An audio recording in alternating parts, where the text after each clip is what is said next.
One minute these people love you, the next minute they hate you, and they want to love you again. Now, here's the part I don't understand. When you don't talk to a girl for a while, and then she calls you out of the blue and act like, dude, they use this reverse psychology thing to make it look like, well, where have you been, stranger? Huh? So, normally when they do this is because something in their life wasn't going right, and they remember a time when things were going right, and you just happened to be there when that was happening. Now, here's the part where it gets even more crazy. Not only do they remember that,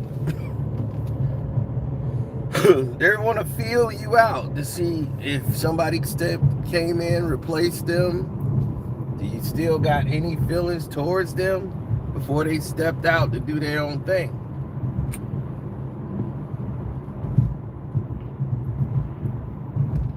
So they want to feel you out. They want to feel the waters. Test them out to see how the vibe is. And if the vibe is still good, then it's like, why did we break up? You know, like, where did we go wrong? Where did we go wrong? You left. And then you didn't answer the phone when I called. You didn't know what that was about? No, because you didn't answer the phone when I called. I left a message. You didn't return the message. So that was it. What am I supposed to do?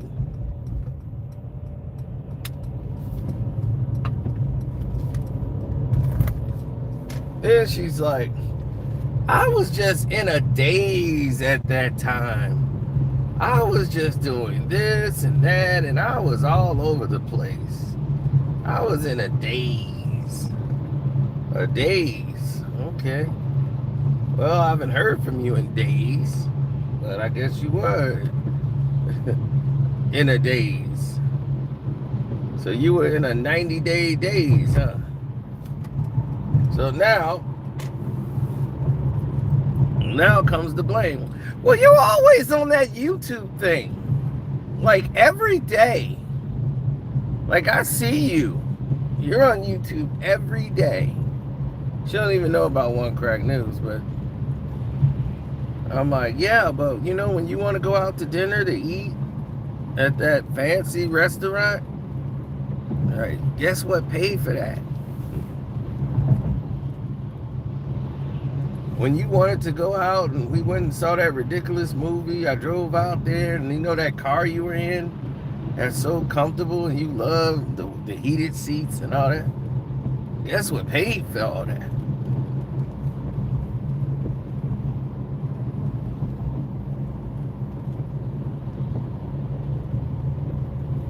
So, women want you to have a lot of money, not be able to work as much, and make time for them in the process.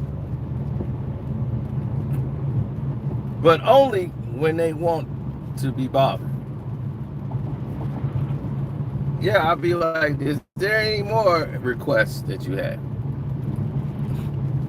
Would you require a Birkins bag? Well, I just find it strange. I didn't even get sent a bag or anything. You know, just for the introduction, in case I don't decide to date you. No, she's not saying that. I'm just saying in general.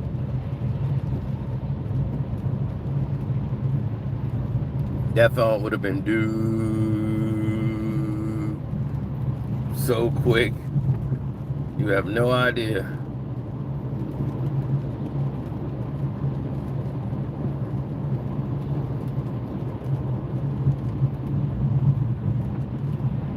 It's funny how they claim independence but want you to pay the bill.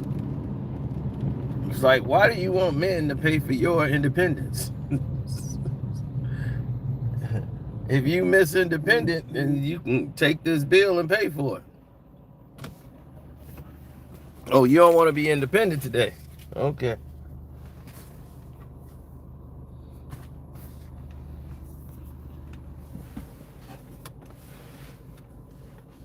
Oh, she sent me this thing about God, and God wants to put me in the right place, and God is gonna put me in. Don't use God for your don't use God for your relationship stuff. If you want a relationship with God, have a relationship with God, but don't have a relationship with God. So that's supposed to put you in a whole different space. So the next guy can see you in this different space because you was out there shaking your ass up in the club on Sunday. And now you want to become a part of a religious sect. Textbook manipulation. See, only a Kevin to another Kevin would know.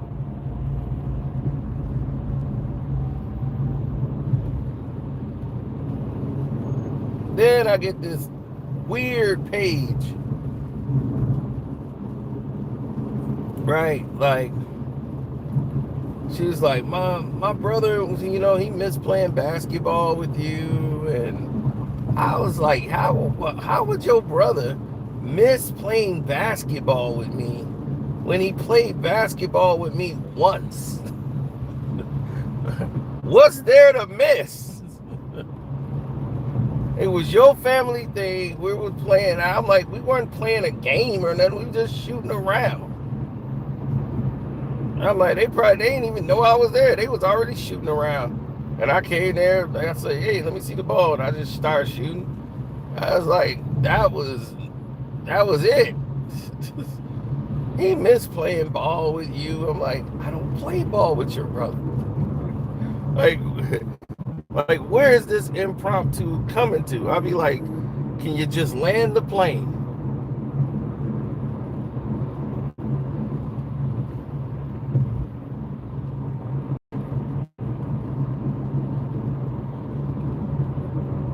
No. What she's saying is we need to go out again. So the translation is, you want me to wine and dine you and take you out because you feel bad that whoever you had was going to be the next best thing other than me didn't pan out. But I can tell you why it didn't work for you. See, that's the genius of me. I can tell you why the relationship didn't work with your next guy. You know why? Because you thought you had another better replacement other than, and realized that, wow, everything I liked about this guy that I thought I liked, I don't really like. Because the problem is you. It's not the guys, it's you. Wasn't me, wasn't that other guy, whoever he was. Wasn't him, it was you. You thought that guy was the opposite of me, of everything you didn't like, that I was doing. And you thought this guy was the opposite, and you went over there. And you found out you didn't like him either. Because you don't like you, princess. You have all problems that you can't get over the hurdles. And your look gets you through the doors. And once everybody see, oh, well, she's smart, she does this, but you're damaged. Mentally, inside, you're damaged. Because in high school, you was it. You was the baddest thing around. Then you got to college, and then you saw all these other girls who were hotter than you. And you was the Miss Thing in your town. But now you're not big time, Miss Thing nowhere over there at the school. That's why you dropped out. So you could play the games all you want.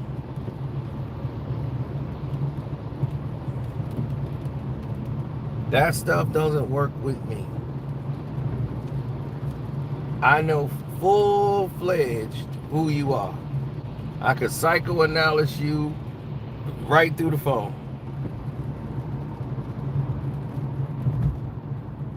She's damaged emotionally because she's propped up on superficial garbage. And once you push yourself on that pedestal, somebody's going to knock you off once you find out the world is bigger than your oyster. And you stepped out of your oyster, you walked around like, I'm the Miss Thing of my hood, and they're like, you're just some basic broad. And now that really didn't make you feel right. So now you have to find something unique about you that's so different from what everybody else is doing. That's what your whole plan is.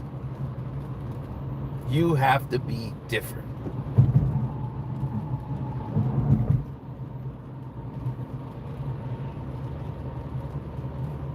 So naturally,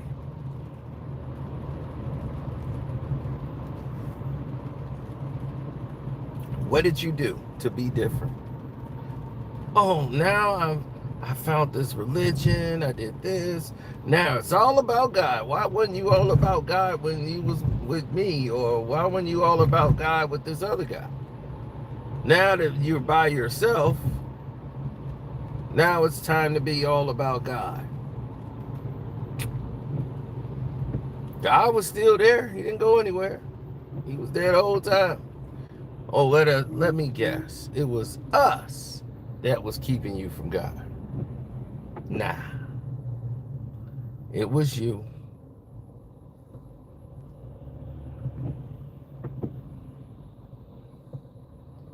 See, she didn't want a voice. She wanted to complain about she don't have a voice. And once you do that, you've already committed to being what you want to be. You want to be someone to complain about things all the time, right? And then if it gets fixed, that's like somebody complaining that the sink valve don't work. And I used to ask my Uncle Frank, why don't you just fix the valve? He was like, cuz if I fix it right away, she gonna find something else to get mad about. So let her be mad about that faucet. When she come in, she needs something to fuss at. She come home from work, she's mad about work, she want to take it out on somebody. Let her just come in and start yelling about that sink.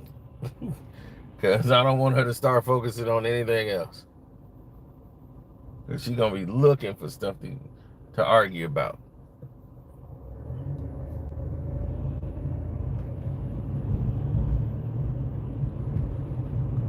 I just couldn't live my life like that. They can. I know guys that like to be tied down and just domesticated. I'm not domesticated at all. I don't want a cat. I don't want a dog. I don't want a bird. I don't want nothing. Completely domesticated.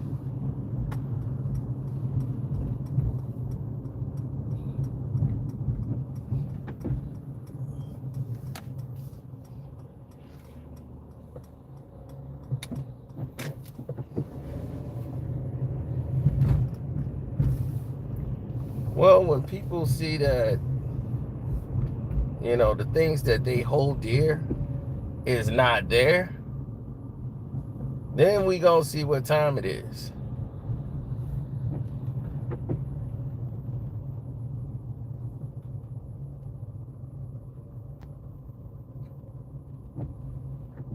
Happy wife, happy life.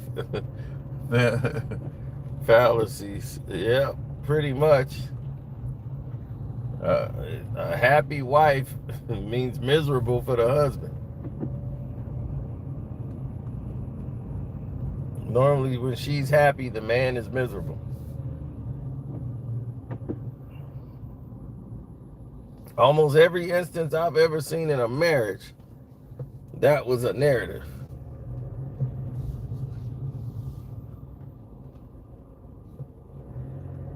If they were happy, somebody wasn't. I'm serious. If they were happy, somebody else wasn't. And that was the fact. When the husband is happy, The wife is normally miserable.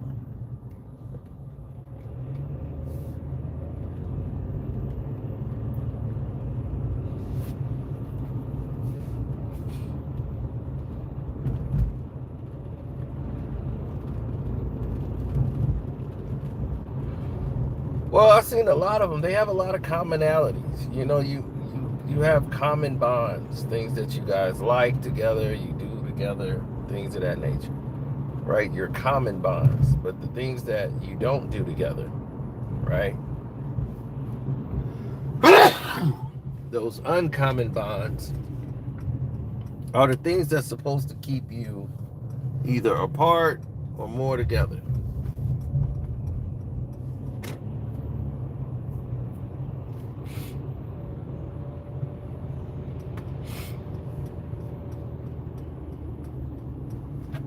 Well, most of these people were like glue. Like all of the stuff that they were saying about each other and doing just wasn't making a lot of sense. And because they were pushing the narratives, everything started going over the rails, off the rails at a record speed and a record pace. So because of all of these things that's happening and transpiring, people's expectations were low. Their need to be heard was stifled. Now, I'm not saying every wife is bad. I'm just saying that you have to learn to live with the person you're with. You have to learn to coexist. That is the key. I just don't feel any marriage should be unhappiness. I mean, yeah, you're going to have to compromise some of the things that you like to do. Those are the facts.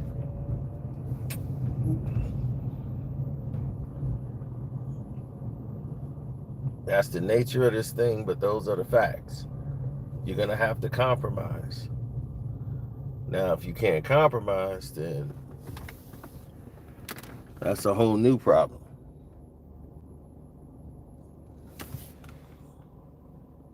One that is yet to be determined.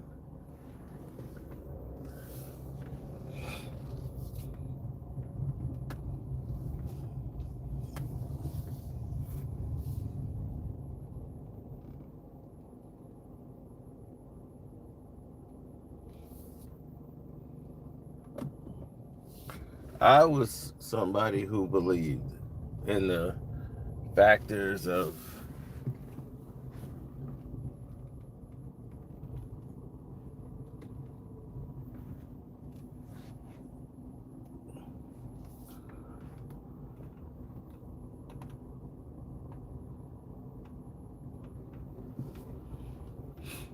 I felt that it needed to be a situation where everyone was on the same page.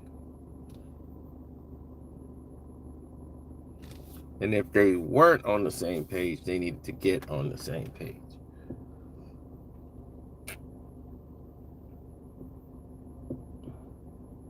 Yeah, learn to deal with the dark side of it, because if you look at the scales and the scopes, it's practically crazy. So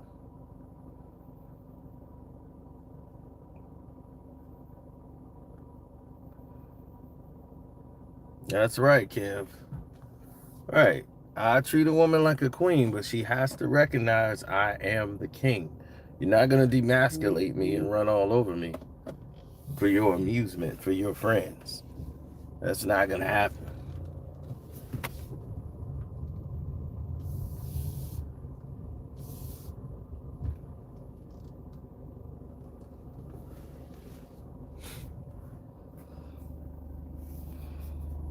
All right.